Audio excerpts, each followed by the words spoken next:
3 días después de que murió su mamá, Pepe fue al súper. No porque quisiera, sino porque la vida no para. Porque había que comer, porque moverse era mejor que quedarse quieto en una casa que olía todavía a ella. En la fila de la caja se encontró con un vecino, alguien que lo conocía de vista, de saludos rápidos, de esos conocidos que uno tiene sin realmente tener. El vecino lo vio, lo abrazó y le dijo con toda la sinceridad del mundo: «No te preocupes, todo pasa en la vida por algo». Pepe sonrió, dijo gracias, pagó sus cosas, llegó al carro y ahí, solo, con las bolsas del súper en el asiento de atrás, pensó algo que nunca le dijo a nadie. ¿Por qué me dicen esto? ¿Para qué tuvo que pasar esto? ¿Qué sentido o propósito tiene que mi mamá haya muerto sola en un hospital sin que pudiera yo estar con ella? Y la respuesta que le habían dado, esa frase tan bien intencionada, tan llena de sentimiento, tan usada, no le servía de nada. Al contrario, lo dejó más solo y más triste que antes de entrar al súper. Hoy vamos a hablar de eso, de las frases que decimos cuando alguien pierde un ser querido, de por qué las decimos, de por qué, aunque vienen del amor, muchas veces lastiman, y de qué podemos decir en su lugar. Porque acompañar bien es una habilidad, y nadie normalmente nos enseña esa habilidad. ¿Estás con Hugo? Esto es Duelo Real. Antes de juzgar las frases, es necesario entender de dónde vienen. Porque, y esto hay que aclararlo, no vienen de la maldad. Comúnmente vienen de algo muy humano. El dolor ajeno por naturaleza nos incomoda profundamente. No porque seamos malas personas, sino porque ver a alguien sufrir activa en nosotros algo que los neurocientíficos llaman resonancia empática. Literalmente sentimos una fracción de lo que el otro siente. Y eso duele. Y cuando algo duele, queremos que pare. Queremos arreglarlo. Queremos decir algo que haga que la persona deje de llorar, o que se sienta mejor, o simplemente que el momento incómodo termine. Y entonces es donde buscamos en nuestro repertorio. Buscamos según nosotros lo que sabemos decir. Buscamos en lo que nos dijeron a nosotros cuando perdimos algo, en lo que vimos que decían en las películas, en lo que aprendimos en la familia, en la cultura, en lo que hemos visto en funerales, etc. Y sacamos esas frases.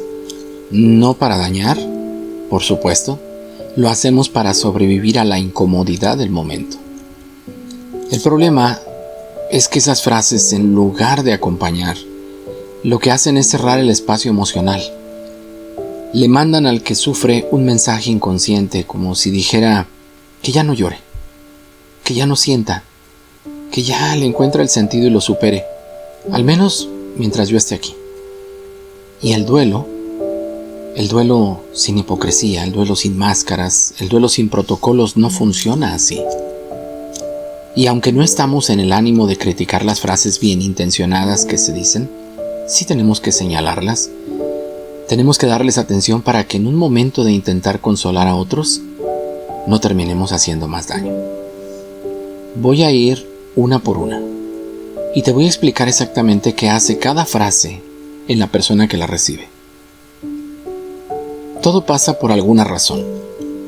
Esta es quizás la más común y lo que hace es imponerle un significado a una pérdida que quizás no lo tiene, que quizás nunca lo va a tener, o que la persona, si así lo desea, tiene que encontrar sola y a su tiempo.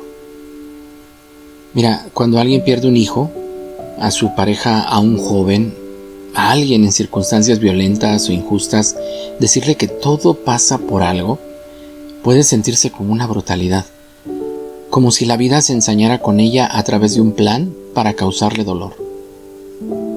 Puede que esa persona crea en eso.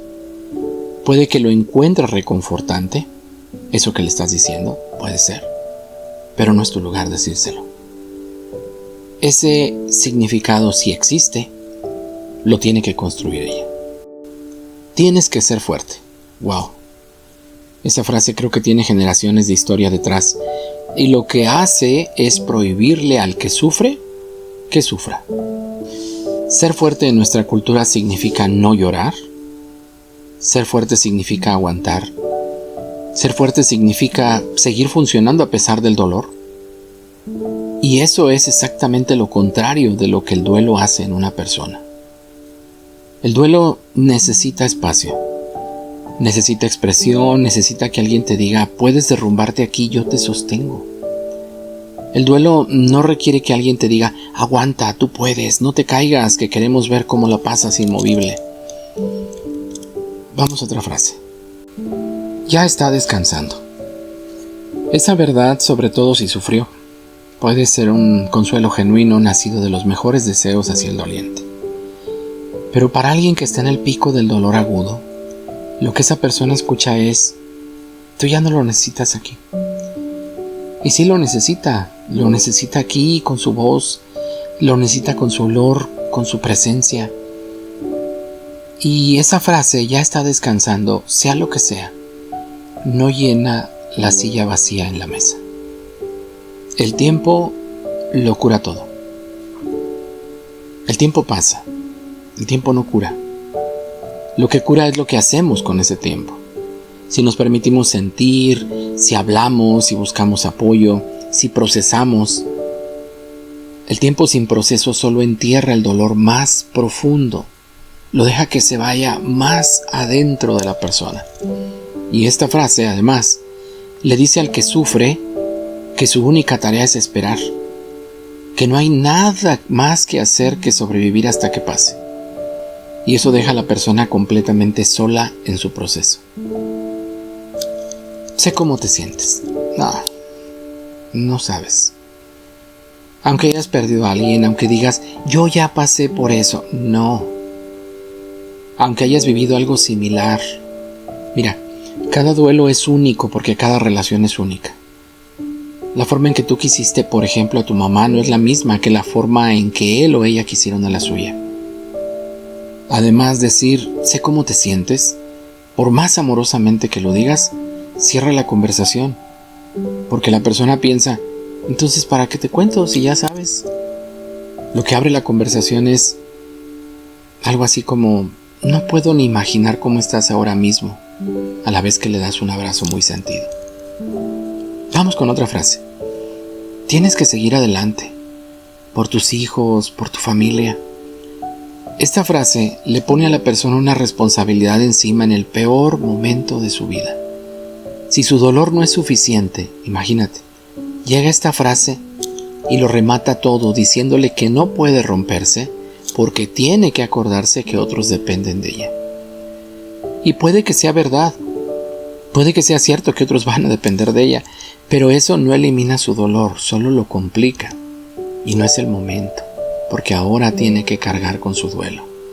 Y además, con la culpa de no poder estar entera o entero para los demás.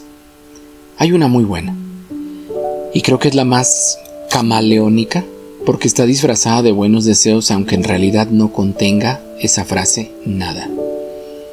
Llámame si necesitas algo. Está buena, ¿no? Parece un ofrecimiento generoso, pero en realidad es una frase que transfiere toda la responsabilidad a quien está de duelo. Es decir, nadie te va a ayudar por sí solo, tú tienes que buscarme, ¿ok? Pero la persona en duelo no te va a llamar, no porque no necesite nada.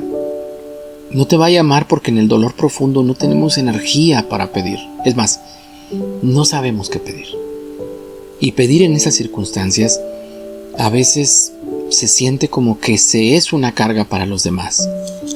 En lugar de llámame si necesitas algo, puedes decir algo específico. Mañana te llevo comida, ¿a qué hora te queda bien? O el sábado voy a estar por tu zona, ¿puedo pasar a verte? O voy a estar pendiente de ti esta semana, te mando un mensajito. Puedes hacer algo como eso y ofrecerle algo en concreto a la persona, no un ofrecimiento abierto.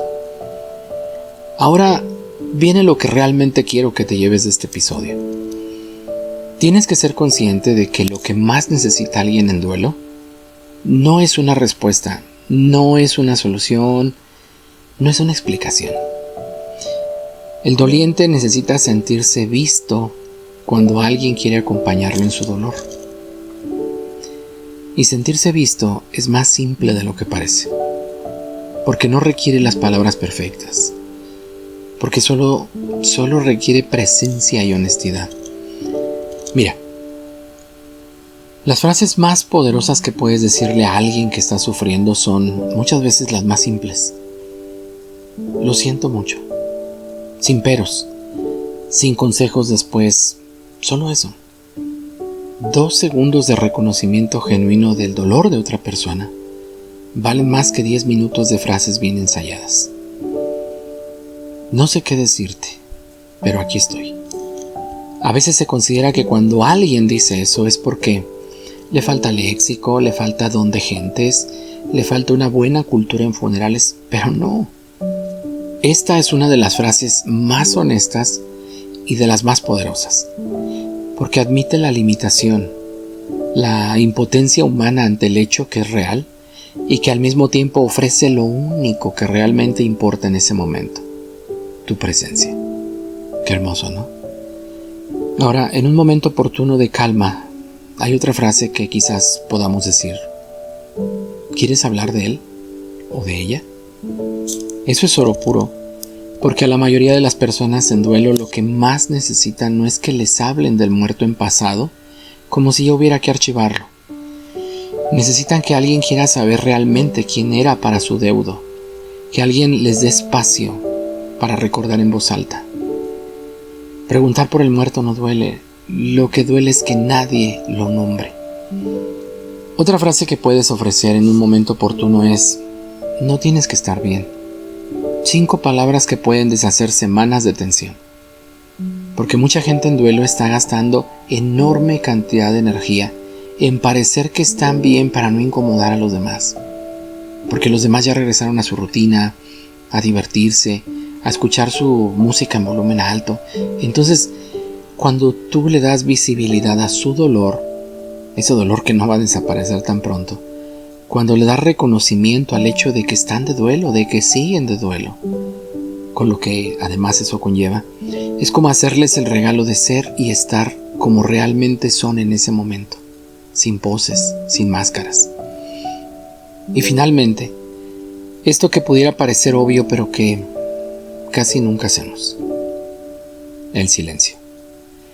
Sentarse con alguien sin decir nada, sin intentar llenar el aire, sin buscar las palabras correctas, solo estar ahí, físicamente ahí, presente, dejando que la persona sienta que no está sola, pero dejándolo sentir lo que siente en ese instante. El silencio bien acompañado es una de las formas más profundas de amor que existen. Bien, ahora quiero hablarle un momento a quien está de duelo y que ha recibido alguna o varias de esas frases que no sentiste que te ayudaban de ninguna manera. Primero, no tienes que responder. No tienes que agradecer si no lo sientes.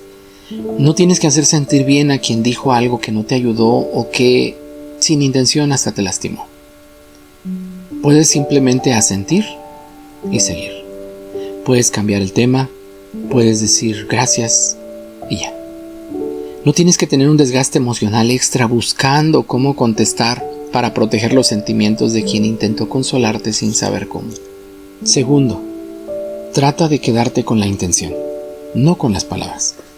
La mayoría de las personas que dicen estas frases, la inmensa mayoría, lo hacen porque te quieren, aunque no saben exactamente cómo expresar lo que deberían expresar. Eso no hace que las palabras no duelan, ¿cierto? Pero a veces ayuda a recordar que detrás de una frase torpe o una frase mal dicha o en mal momento, hay alguien que no quiere verte sufrir.